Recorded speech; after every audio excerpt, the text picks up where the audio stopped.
On est ensemble. On est ensemble. On est ensemble. On est ensemble. On est ensemble. On est ensemble.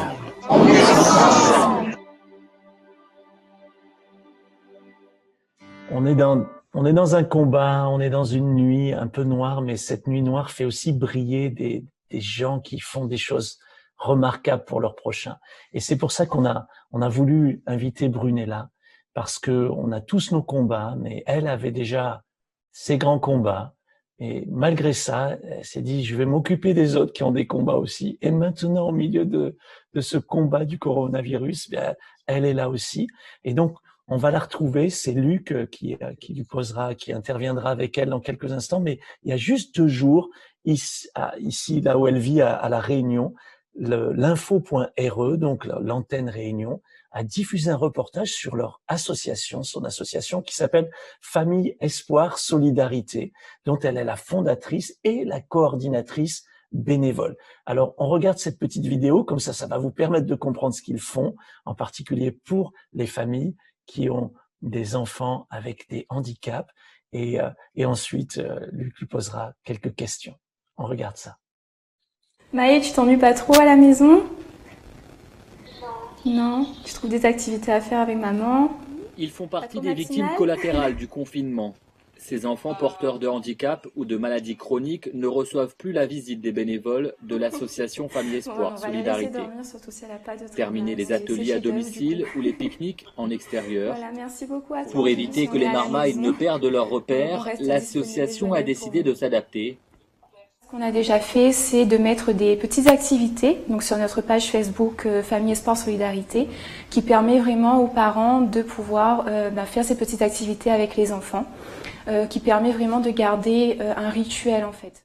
Autre compétence de l'association, le suivi d'enfants malades à l'hôpital. Pour eux, l'accompagnement se complique. Les visites des bénévoles sont tout simplement suspendues. On veut vraiment que les équipes soignantes sachent qu'on est quand même là pour eux, qu'on les soutient, qu'on les encourage. Et en ce sens, on les envoie aussi régulièrement des petits mails ou des appels d'encouragement, donc pour les remercier aussi pendant cette situation. 17 bénévoles travaillent au sein de l'association Famille Espoir et Solidarité. En temps normal, Merci ils rendent beaucoup à toi, régulièrement Angélique, je te visite souhaite une à bonne 18 journée. familles réunionnaises. Au revoir, bonne Pour journée. ces Maë. enfants aussi, la période de confinement semble de plus en plus longue. Bonjour Brunella, je suis très heureux de passer ces quelques instants avec toi. On se connaît, je connais particulièrement ton époux Cédric avec qui j'ai eu la chance de faire du vélo à l'île de la Réunion. Je veux profiter de l'occasion pour saluer tous les amis de l'île de la Réunion, là où Dieu habite pendant l'hiver. Mais bon, ça va bien Brunella? Oui, bonsoir Luc. Oui, ça va bien. Je suis ravie aussi de partager ce petit moment avec toi en tout cas. Il y a des milliers de personnes en ce moment qui nous regardent et qui ne connaissent pas Brunella. Et aujourd'hui, on parle d'un combat. J'aimerais que tu puisses, avant même d'aller plus loin, juste expliquer un peu ce que ton histoire, une version courte, là, mais de ton histoire, parce que je pense que ça va encourager plusieurs personnes, parce que pour toi, le combat, ce n'est pas le coronavirus. Pour toi, c'est pas ton premier combat dans ta vie.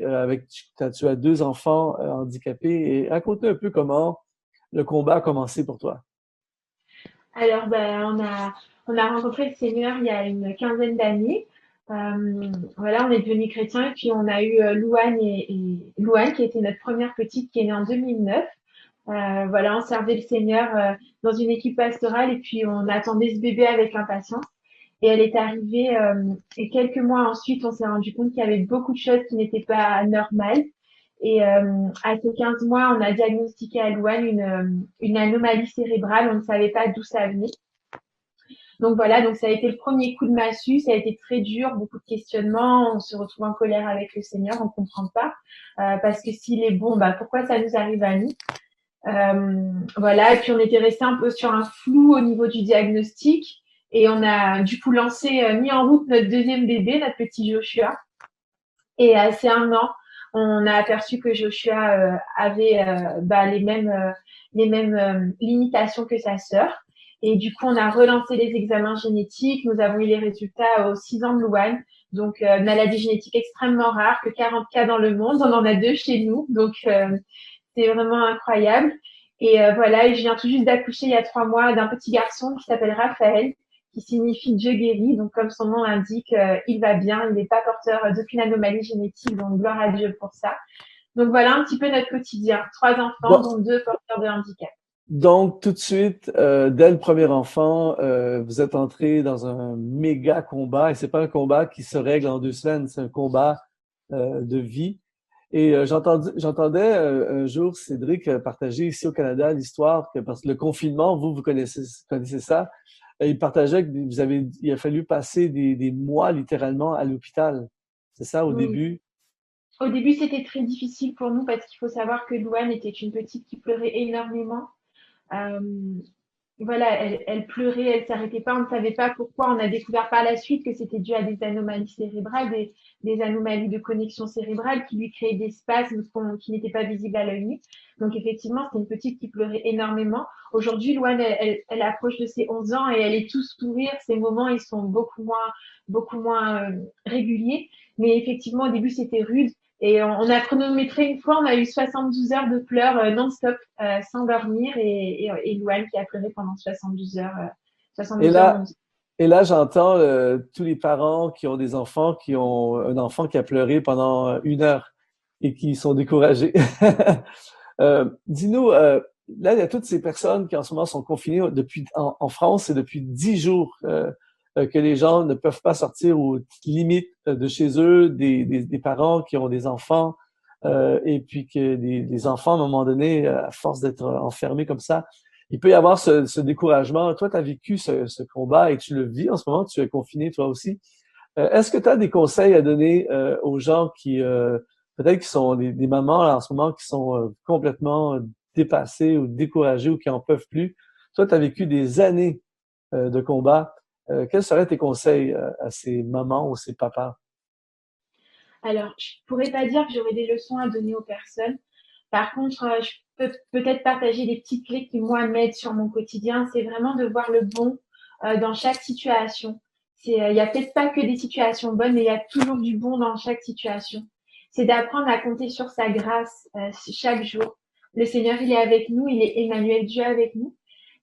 Et puis, c'est aussi d'être reconnaissant et de chérir la gratitude parce que il y a une phrase de Hélène Keller qui dit « Je me suis plaint de ne pas avoir de chaussures jusqu'au jour où j'ai vu quelqu'un qui n'avait pas de pieds. » Et je trouve ça tellement vrai.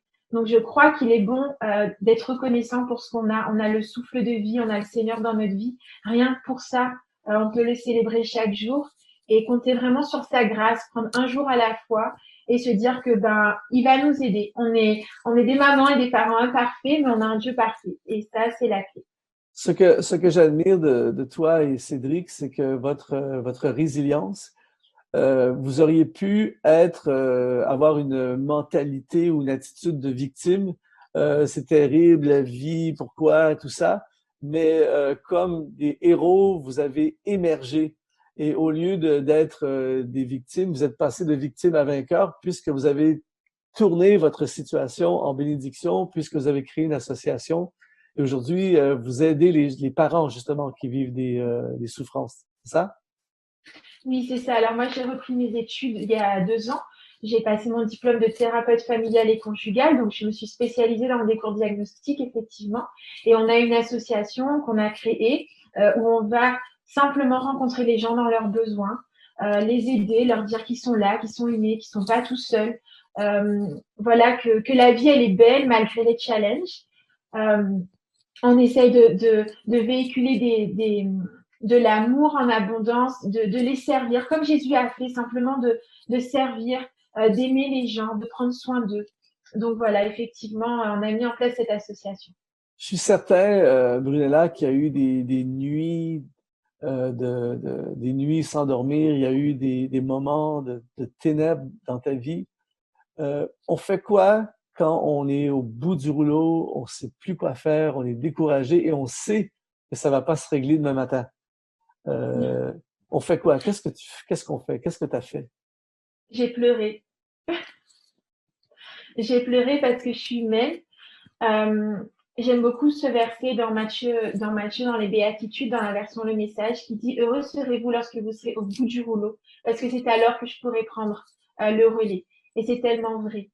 Je sais qu'il est fidèle, je sais qu'il est bon, et j'ai les circonstances, j'ai les faits, et c'est pas facile. Et souvent, je dis que le verset où je ressemble le plus à Jésus, c'est le verset qui dit « Jésus pleura ». Alors là, je ressemble à Jésus, vraiment, je suis fière de moi parce que sur cette facette, je lui ressemble. Mais voilà, il a pleuré. Il était humain, mais il était Dieu et il est avec nous. Amen. On est très, très fiers de toi et Cédric. Et juste un message d'espoir. T'as la francophonie qui te regarde littéralement en ce moment.